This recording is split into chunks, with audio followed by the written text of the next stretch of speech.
ವಿಡಿಯೋನ ಸ್ಕಿಪ್ ಮಾಡಬೇಡಿ. ಬಾತ್ರೂಮಿಗೆ ಬೇಕಾಗಿರುವಂತಹ ಎಲ್ಲ ಆರ್ಗನೈಸರ್ನ ಒಂದೇ ವಿಡಿಯೋದಲ್ಲಿ ತೋರಿಸ್ತಾ ಇದ್ದೀನಿ. ಇದು ತುಂಬಾ ಮಾಡರ್ನೈಸ್ಡ್ ಆಗಿದೆ. ಈ ತರ ಮೋಟಿವೇಶನ್ ಕೋರ್ಸ್ನ ಬೆಳಗ್ಗೆ ಎದ್ದಿದ ತಕ್ಷಣ ನೋಡಿದ್ರೆ ನಿಮ್ ದಿನನೇ ಸೂಪರ್ ಆಗಿರುತ್ತೆ. ಏನು ಬಾತ್ರೂಮ್ ಅಲ್ಲಿ ಕುತ್ಕೊಂಡು ಮ್ಯಾನಿಫೆಸ್ಟೇಷನ್ ಮಾಡ್ತೀಯಾ ಅಂತ ನೀವು ಕೇಳ್ಬೋದು. ಬಟ್ ಎಸ್, ಹರೇ ಕೃಷ್ಣ ಎಲ್ಲರಿಗೂ, ದಿಸ್ ಇಸ್ ಕೋಳಿ ರಮ್ಯಾ. ಇವತ್ತು ಬಾತ್ರೂಮಿಗೆ ಬೇಕಾಗಿರೋ ಒಂದಷ್ಟು ಥಿಂಗ್ಸ್ ಗಳನ್ನ ತಗೊಂಡ್ ಬಂದಿದ್ದೀನಿ. ಈ ಎಲ್ಲಾ ಥಿಂಗ್ಸ್ಗಳು ನಿಮ್ಮ ಬಾತ್ರೂಮ್ ನ ತುಂಬಾ ಏಸ್ಥೆಟಿಕ್ ಆಗಿರುತ್ತೆ, ಹಾಗೆ ಆರ್ಗನೈಸ್ಡ್ ಆಗಿರುತ್ತೆ, ಕ್ಲೆನ್ಸಿನೆಸ್ ನ ಮೇಂಟೈನ್ ಮಾಡಬಹುದು.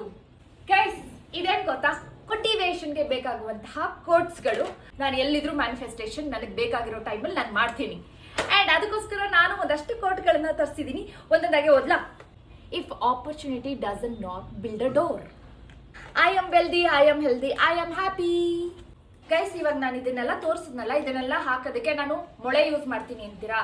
ಖಂಡಿತವಾಗ್ಲೂ ಮೊಳೆ ಮಾತ್ರ ನಾನು ಯಾವ ಗೋಡೆಗೂ ಹೊಡಿಯಲ್ಲ. ಅದ್ರ ಬದಲು ಈ ತರ ವಾಲ್ ಹುಕ್ ಸಿಗತ್ತೆ, ಇದನ್ನ ತಗೊಂಡು ಇಟ್ಕೊಂಡ್ಬಿಟ್ಟಿರ್ತೀನಿ. ಯಾವಾಗೂ ನಮ್ಗೆ ಎಲ್ಲಿ ಬೇಕೋ ಅಲ್ಲಿ ಪ್ಲೇಸ್ ಮಾಡ್ಬೋದು, ಬೇಡ ಅಂದ್ರೆ ಅದನ್ನ ಕಿತ್ಬಿಟ್ಟು ಬೇರೆ ಕಡೆನೂ ಹಾಕೋಬಹುದು.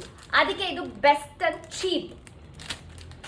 ಬಾತ್ರೂಮ್ ಅಲ್ಲಿರೋ ಥಿಂಗ್ಸನ್ನೆಲ್ಲ, ಶಾಂಪೂ, ಬ್ರಷ್ ಅದೆಲ್ಲ ಇಟ್ಕೊಳ್ಳೋದಕ್ಕೆ ಸ್ಟೋರೇಜ್ ಬಾಕ್ಸ್ ಅಂತ ತಗೊಂಡ್ ಬಂದಿದ್ದೀನಿ. ಆದ್ರೆ ಸಾಕಾಗ್ತಾ ಇಲ್ಲ. ಅದಕ್ಕೆ ಇನ್ನೊಂದು 2 ಆರ್ಗನೈಸರ್ನ ತಗೊಂಡ್ ಬಂದಿದ್ದೀನಿ.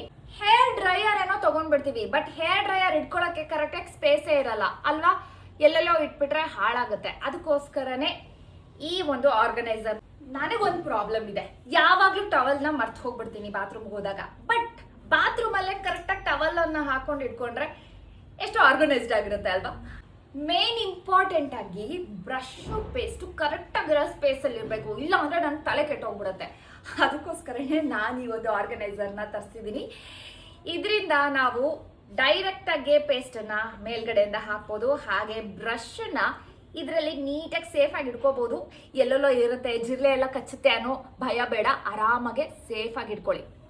ನೋಡಿದ್ರಲ್ಲ ಗೈಸ್, ಇಷ್ಟೆಲ್ಲ ಆರ್ಗನೈಸರು ನಿಮಗೆ ಬೇಕಾ? ಹಾಗಾದ್ರೆ ಏನ್ ಮಾಡ್ಬೇಕು? ಲಿಂಕ್ ಅಂತ ಕಮೆಂಟ್ ಮಾಡಬೇಕು. ಬಾಯ್.